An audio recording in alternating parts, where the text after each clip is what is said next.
What's up YouTube? I'm Jack here at 9 Degrees Parramatta.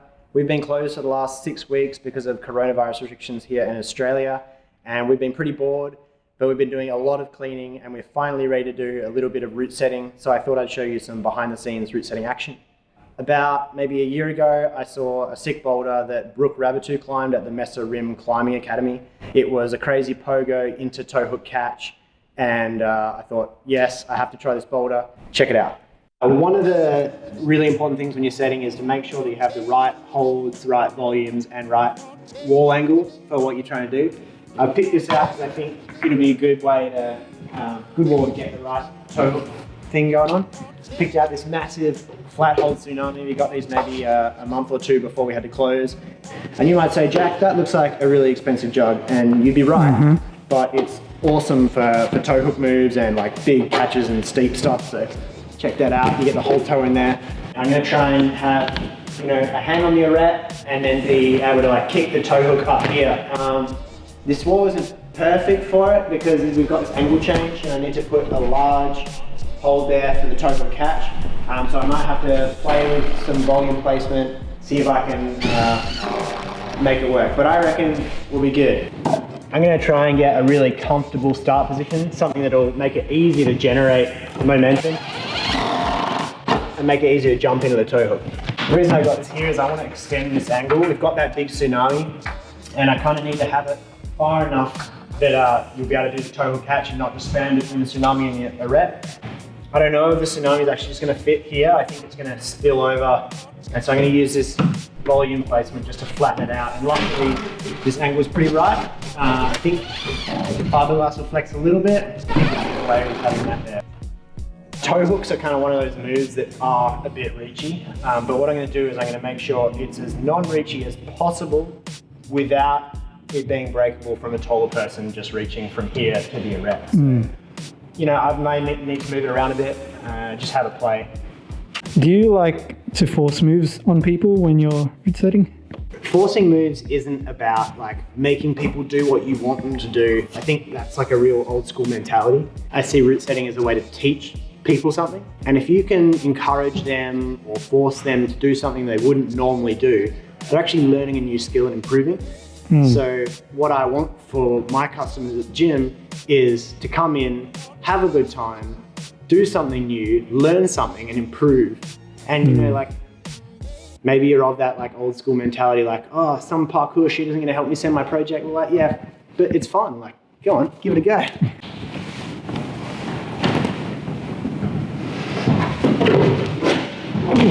As you were saying, like I'm very tall.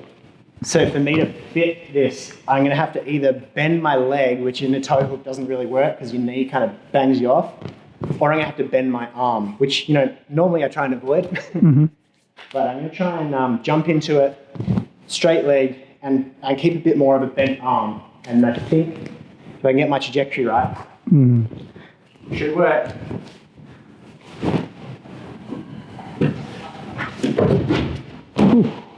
Maybe I should just embrace the sag.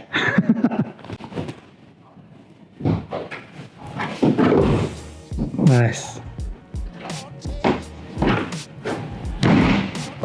Yeah, I can see my handprint very faintly on the wall up there. And that's going to give me an idea of where it's possible for other people to reach to.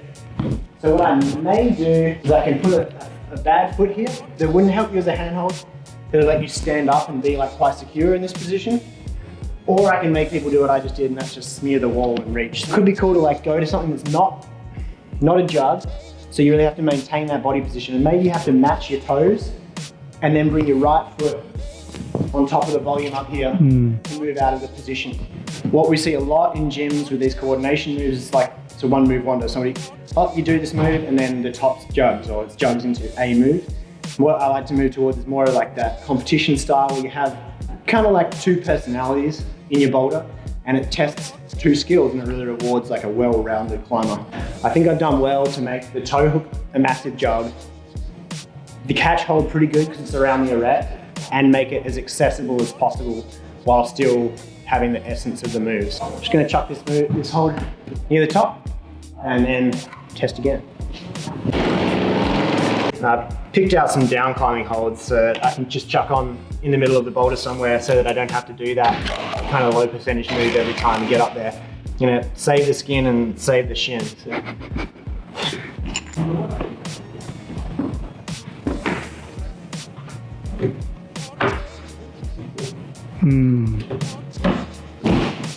Yes, so good. The foot's good. The hand's quite good as well. It's not, I don't think it's good enough to jump to, but I might rotate it a little bit. It'll then mean that you really got to tension the foothold, at least to get the match for the next move. I want it to be interesting, and so I want to avoid going like right hand match, and again, which kind of would make sense given the direction we're going and like moving over the foothold. Sometimes I like to climb up on the ladder and just kind of like feel the position, feel where I'm at, like not pull on, but just like get a gauge for where my body's going to be in space and what it's going to feel like. Maybe I'm better off doing a big huck to something decent. Now I'm going to go good fiberglass, bad fiberglass, pull weight over the right foot and snatch, but I'm thinking this guy, good, glory, rail, jug for the finish.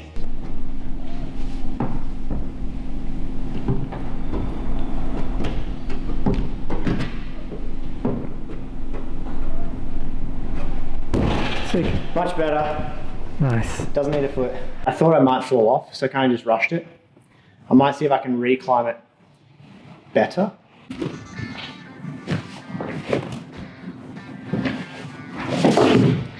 Nice.